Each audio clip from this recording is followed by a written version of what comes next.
বড় পীর আব্দুল কাদের জিলানী মাহবুবে সুবহানী কুতুবে রব্বানী রাস্তা দিয়া চলতেছেন, একটা কুকুর সামনে দাঁড়ায় গেল।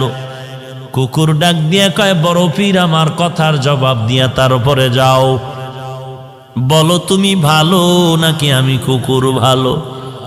বড় পীর চিন্তায় পড়ে গেলেন, যদি বলি কুকুর তুই ভালো আমি খারাপ, আল্লাহর কোরআনের আয়াতের উল্টা হবে, কারণ বনি আদম হলো শ্রেষ্ঠ।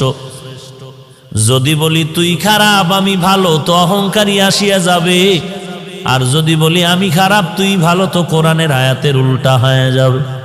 এখন আমি খারাপও বলতে পারি না, ভালো বলতে পারি না।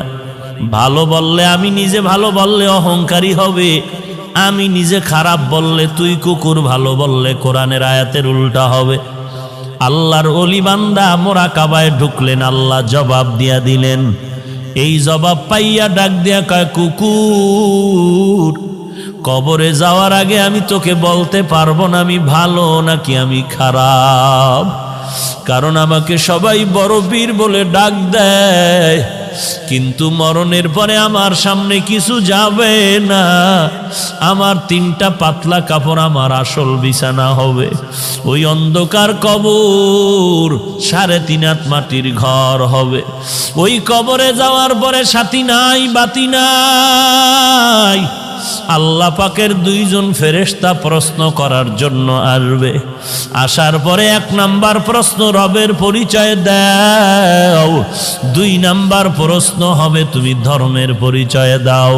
3 নাম্বার প্রশ্ন হবে তুমি রহমাতুল লিল আলামিনের পরিচয় দাও।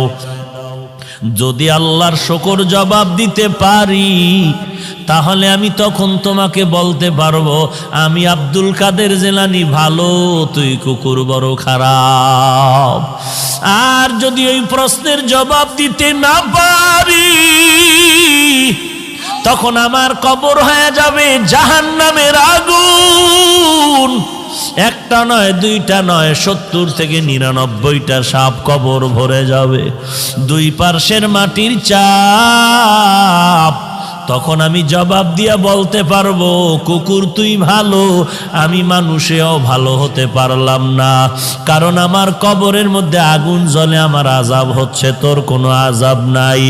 আমি কবরে যাওয়ার আগে তোকে জবাব দিতে। জিলানী ডাক দিয়া কয়, ও দুনিয়ার মানুষ, মরণের আগে কবরে গিয়া নাজাত না পাওয়ার আগ পর্যন্ত নিজেকে ভালো মনে করার উপায় নাই। আমারে মাওলানা